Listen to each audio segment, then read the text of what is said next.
So hello guys, आज के इस वीडियो में आपके लिए बहुत से इंपॉर्टेंट जीके जीएस के क्वेश्चन है। आप लोग इस वीडियो को ध्यान से देखिएगा। चलिए वीडियो को शुरू करते हैं। आपका पहला सवाल, भारतीय पेट्रोलियम संस्थान कहाँ स्थित है? दोस्तों, भारतीय पेट्रोलियम संस्थान जो है वह देहरादून में है। ऑप्शन नंबर ए जो है आपका बिल्कुल सही जवाब हो जाएगा। भारतीय पेट्रोलियम संस्थान देहरादून में स्थित है। आपका अगला सवाल है, गंगटोक किस राज्य की राजधानी है? दोस्तों, गंगटोक जो है वह राज्य सिक्किम की राजधानी है। ऑप्शन नंबर सी जो है बिल्कुल सही जवाब हो जाएगा। आपका अगला सवाल है, भारत के किस उद्योग को गोल्डन फाइबर कहा जाता है? दोस्तों, गोल्डन फाइबर या कहते हैं जूट उद्योग को। ऑप्शन नंबर बी जो है जूट उद्योग बिल्कुल सही जवाब हो जाएगा। देखिए, आपका अगला सवाल है, निम्नलिखित में से किस दीनबंधु के नाम से जाना जाता है? तो किसे दीनबंधु के नाम से जानते हैं इन ऑप्शन में से? तो देखिए, यह आपके हो जाएंगे CF Andrews. Option number C जो है बिल्कुल सही जवाब हो जाएगा। CF एंड्यूज को जानते हैं दीनबंधु के नाम से। तो चलिए, आपका अगला सवाल है, मुगल शासन में मनसबदारी प्रणाली का आरंभ किसके द्वारा किया गया था? तो देखिए, मुगल शासन में मनसबदारी का प्रणाली का आरंभ यह हुआ था अकबर के द्वारा। ऑप्शन नंबर सी जो है बिल्कुल सही जवाब हो जाएगा। आपका अगला सवाल, सूर्य और चंद्रमा के बीच में पृथ्वी आ जाने से कौन सी घटना होती है? सभी को पता होगा, यह चंद्र ग्रहण का घटना घटती है। ऑप्शन नंबर ए जो है बिल्कुल सही जवाब हो जाएगा, चंद्र ग्रहण। आप लोग वीडियो को लाइक करके चैनल को भी सब्सक्राइब कर लीजिएगा। तो आपका अगला सवाल है, संयुक्त राज्य अमेरिका की मुद्रा क्या है? संयुक्त राज्य अमेरिका की मुद्रा डॉलर है। ऑप्शन नंबर बी जो है आपका बिल्कुल सही जवाब हो जाएगा, डॉलर, जो कि संयुक्त राज्य अमेरिका की मुद्रा है। आपका अगला सवाल है, मिश्रित खेती क्या कहलाता है? दोस्तों, एक मिश्रित खेती यह कहलाएगा एक ही खेत में दो या दो से अधिक फसलों का उत्पादन, यानी जो आपका सही जवाब है ऑप्शन नंबर ए हो जाएगा। दोस्तों, आपका अगला सवाल, उत्तर प्रदेश में स्कूल ऑफ पेपर टेक्नोलॉजी कहाँ स्थित है? स्कूल ऑफ पेपर टेक्नोलॉजी जो है वह सहारनपुर में है। आपका जो सही जवाब है ऑप्शन नंबर सी हो जाएगा, सहारनपुर। चलिए, आपका अगला सवाल है, राष्ट्रीय मानव अधिकार आयोग के अध्यक्ष और अन्य सदस्यों की नियुक्ति किसके द्वारा की जाती है? तो इसकी नियुक्ति होती है राष्ट्रपति के द्वारा। ऑप्शन नंबर ए जो है बिल्कुल सही जवाब हो जाएगा। चलिए, आपका अगला सवाल है, संविधान के किस अनुच्छेद के तहत GST परिषद में गठन का प्रावधान किया गया है? गठन का प्रावधान किया गया है यह अनुच्छेद 279A के तहत। ऑप्शन नंबर ए जो है आर्टिकल 279A के तहत किया गया है। आपका अगला सवाल है, वर्ष 2015 में भारत और किस देश के बीच मध्य भूमि समझौता संपन्न हुआ था? तो यह हुआ था भारत बांग्लादेश के बीच। आपका जो सही जवाब है ऑप्शन नंबर डी रहेगा, बांग्लादेश के साथ यह हुआ था। चलिए, आपका अगला सवाल देखते हैं, भारत में राष्ट्रीय आय का आकलन सबसे पहले किसने किया था? भारत देश में सबसे पहले राष्ट्रीय आय का आकलन जो था वह दादा भाई नौरोजी ने किया था। ऑप्शन नंबर सी जो है आपका बिल्कुल सही जवाब हो जाएगा, दादा भाई नौरोजी। चलिए, आपका अगला सवाल, निम्नलिखित में से कौन से देश पाल्क स्ट्रेट से जुड़े हुए हैं? देखिए, पाल्क स्ट्रेट से जुड़े हुए देश, यह देश हो जाएंगे भारत एवं श्रीलंका। ऑप्शन का जो बी है बिल्कुल करेक्ट आंसर हो जाएगा, भारत और श्रीलंका जो कि पाल्क स्ट्रेट से जुड़े हुए हैं। तो चलिए, आपका अगला सवाल है, मोती मस्जिद निम्नलिखित में से किस नगर में स्थित है? देखिए, मोती मस्जिद जो है वह आगरा शहर में है। ऑप्शन का ए बिल्कुल सही जवाब हो जाएगा, आगरा में है मोती मस्जिद। आपका अगला सवाल है, निम्नलिखित में से विटामिन ई का अच्छा स्रोत कौन सा है? दोस्तों, सबसे अच्छा स्रोत विटामिन ई का यह हो जाएंगे ताज़ी सब्जियां। ऑप्शन नंबर डी जो है ताज़ी सब्जियां बिल्कुल सही जवाब हो जाएगा। चलिए, आपका अगला सवाल है, सूर्य के सबसे निकट कौन सा ग्रह है? दोस्तों, सूर्य के सबसे निकट जो ग्रह है वह हो जाएगा बुध। ऑप्शन नंबर बी जो है आपका बिल्कुल सही जवाब हो जाएगा, बुध। चलिए, आपका अगला सवाल है, किसी बिजली की इस्त्री को गर्म करने के लिए किस धातु का उपयोग करते हैं? देखिए, किसी भी बिजली की इस्त्री को गर्म करने के लिए प्रयोग करते हैं निक्रोम का। ऑप्शन नंबर सी जो है आपका बिल्कुल सही जवाब हो जाएगा, निक्रोम। चलिए, आपका अगला सवाल है, पेनिसिलिन किससे प्राप्त की जाती है? देखिए, पेनिसिलिन जो प्राप्त की जाती है वह फफूंद से। ऑप्शन नंबर ए आपका बिल्कुल करेक्ट आंसर हो जाएगा, फफूंद। चलिए, आपका अगला सवाल है, नेहरू ट्रॉफी किस खेल से संबंधित है? दोस्तों, नेहरू ट्रॉफी जो है वह संबंधित है फुटबॉल से। ऑप्शन का सी आपका बिल्कुल सही जवाब होगा, फुटबॉल से।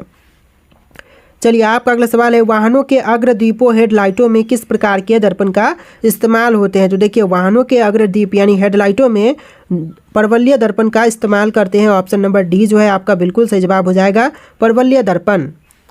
तो चलिए, आपका अगला सवाल है, पांचवी पीढ़ी के कंप्यूटरों में क्या उपलब्ध नहीं है? दोस्तों, पांचवी पीढ़ी के कंप्यूटरों में निर्वात ट्यूब उपलब्ध नहीं है। ऑप्शन नंबर डी जो है आपका बिल्कुल सही जवाब हो जाएगा, निर्वात ट्यूब।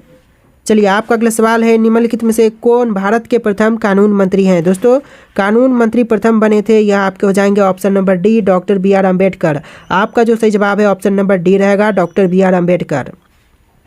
देखिए आपका अगला सवाल है, भारत में ब्रिटिश शासन के संबंध में भारतीय कानून आयोग का लोकप्रिय नाम है, तो यह लोकप्रिय नाम हो जाएगा Simon commission. Option number A जो है आपका बिल्कुल सही जवाब है, साइमन कमीशन।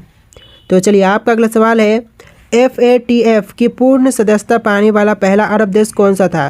तो इसकी सदस्यता पाने वाला अरब देश था Saudi Arab. Option number A जो है आपका बिल्कुल सही जवाब हो जाएगा, सऊदी अरब। देखिए आपका अगला सवाल, भारत का पहला राष्ट्रपति। दोस्तों भारत देश के पहले राष्ट्रपति यह थे, option number C doctor Rajendra Prasad. Option का सी आपका बिल्कुल सही जवाब है।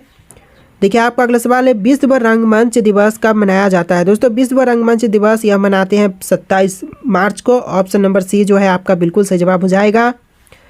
चलिए आपका अगला सवाल है, पहला भारतीय गवर्नर जनरल। दोस्तों पहला भारतीय गवर्नर जनरल यह थे आपके सी राजगोपालाचारी। ऑप्शन नंबर ए आपका बिल्कुल सही जवाब है, सी राजगोपालाचारी। आपका अगला सवाल है, ओडिशा स्थापना दिवस कब मनाया जाता है? ओडिशा स्थापना दिवस यह मनाते हैं 1 अप्रैल को। ऑप्शन नंबर बी जो है आपका बिल्कुल सही जवाब हो जाएगा, 1 अप्रैल। नेक्स्ट क्वेश्चन, विश्व बंजारा दिवस कब मनाया जाते हैं? विश्व बंजारा दिवस जो मनाते हैं यह 8 अप्रैल के दिन। ऑप्शन नंबर सी आपका बिल्कुल सही जवाब है, 8 अप्रैल। चलिए आपका अगला सवाल, राष्ट्रीय समुद्री दिवस कब मनाए जाते हैं? दोस्तों राष्ट्रीय समुद्री दिवस यह मनाए जाते हैं 5 अप्रैल के दिन। ऑप्शन नंबर सी आपका बिल्कुल सही जवाब है, 5 अप्रैल। चलिए आपका अगला सवाल है, विश्व में अंतरिक्ष में जाने वाली पहली महिला है? दोस्तों विश्व में अंतरिक्ष में जाने वाली पहली महिला, यह महिला है Valentina Tereshkova. Option number D जो है आपका बिल्कुल सही जवाब हो जाएगा। देखिए आपका अगला सवाल है, अफीम पौधे के किस भाग में पाए जाते हैं? दोस्तों अफीम जो है वह पौधे के पोस्ता में पाए जाते हैं। आपका जो सही जवाब है ऑप्शन नंबर ए हो जाएगा, पौधे के पोस्ता में अफीम जो है वह पाए जाते हैं। आपका अगला सवाल है, विश्व का सबसे बड़ा कोयला उत्पादक देश है? दोस्तों विश्व का सबसे बड़ा कोयला उत्पादक देश, यह देश हो जाएगा चीन, अमेरिका एवं रूस। यानी जो आपका सही जवाब है ऑप्शन नंबर सी रहेगा, चीन, अमेरिका एवं रूस, जो कि विश्व का सबसे बड़ा कोयला उत्पादक देशों में है। आपका अगला सवाल है, धुआं समान कुहासा को कहते हैं? देखिए धुआं समान कुहासे को कहेंगे स्मॉग। ऑप्शन नंबर बी जो है आपका बिल्कुल सही जवाब हो जाएगा, स्मॉग कहे जाते हैं धुआं समान कुहरे को। तो आपका अगला सवाल है, क्षेत्रीय ग्रामीण बैंकों की स्थापना किस वर्ष हुई थी या फिर की गई थी? देखिए क्षेत्रीय ग्रामीण बैंकों की स्थापना जो है वह 1975 में हुआ था। ऑप्शन नंबर सी जो है आपका बिल्कुल सही जवाब हो जाएगा। देखिए आपका अगला सवाल है, अंतर्राष्ट्रीय व्यापार संबंधित नियमों को निर्धारित करने वाला संस्था कौन सा है? तो यह संस्था हो जाएगा आपका ऑप्शन नंबर सी, विश्व बैंक है। ऑप्शन का सी जो है बिल्कुल सही जवाब हो जाएगा। चलिए आपका अगला सवाल है, गैर संस्थागत वित्त प्रदान करने वाले सबसे लोकप्रिय साधन है? तो गैर संस्थागत वित्त प्रदान करने वाले सबसे लोकप्रिय साधन यह है महाजन। ऑप्शन नंबर ए जो है आपका बिल्कुल सही जवाब हो जाएगा, महाजन। देखिए आपका अगला सवाल है, डीजीपी पर कैपिटा के आधार पर सबसे पहले स्थान पर कौन सा देश है? देखिए डीजीपी के कैपिटा पर आधारित सबसे पहले स्थान पर जो देश है वह है आपके कतर। ऑप्शन नंबर ए जो है आपका बिल्कुल सही जवाब हो जाएगा। आपका अगला सवाल है, भारत में सबसे संपत्ति वाला राज्य कौन सा है? दोस्तों सबसे संपत्ति यानी अमीर राज्य यह महाराष्ट्र है। ऑप्शन नंबर बी जो है आपका बिल्कुल सही जवाब हो जाएगा। चलिए आपका अगला सवाल है, इनमें से कौन भारत सरकार का केंद्रीय बैंक है? दोस्तों भारत सरकार का केंद्रीय बैंक यह है reserve bank of India. Option number C जो है आपका बिल्कुल सही जवाब हो जाएगा, रिजर्व बैंक ऑफ इंडिया। आपका अगला सवाल, निम्न में से कौन से देश में मिश्रित अर्थव्यवस्था है? देखिए मिश्रित अर्थव्यवस्था जो है वह भारत देश में है। तो ऑप्शन नंबर सी जो है बिल्कुल करेक्ट आंसर रहेगा।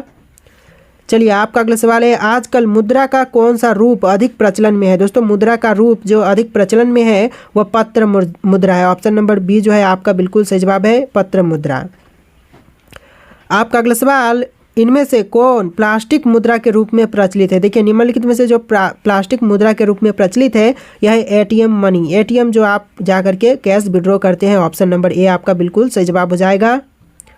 आपका अगला सवाल है, अर्थशास्त्र किसकी रचना थी? दोस्तों अर्थशास्त्र जो है वह रचना है चाणक्य की। ऑप्शन नंबर सी आपका बिल्कुल सही जवाब है। चलिए आपका अगला सवाल है, जीडीपी के आधार पर भारत का स्थान है? दोस्तों जीडीपी के आधार पर भारत का स्थान यह 7वां हो जाएगा। ऑप्शन नंबर सी जो है आपका बिल्कुल सही जवाब है। चलिए आपका अगला सवाल, शेषनाग झील किस राज्य में स्थित है? शेषनाग झील जो है वह भारतीय राज्य जम्मू कश्मीर में है। ऑप्शन नंबर ए आपका बिल्कुल सही जवाब है। शेषनाग झील भारतीय राज्य जम्मू कश्मीर में स्थित है। चलिए आपका अगला सवाल है, महात्मा गांधी का जन्म किस वर्ष हुआ था? दोस्तों महात्मा गांधी का जन्म कौन से वर्ष में हुआ था? आपके ऑप्शन है यहाँ पर, इनमें से जो राइट आंसर आपको लग रहा है वो आपको कमेंट करके बताना है। जी दोस्तों, राइट आंसर जो भी हो आप लोग कमेंट कीजिएगा। और आज के इस वीडियो में इतने क्वेश्चन थे। आप लोग इस वीडियो को लाइक करके चैनल को सब्सक्राइब कर लीजिएगा। तो चलिए फिर मिलते हैं एक नए वीडियो में।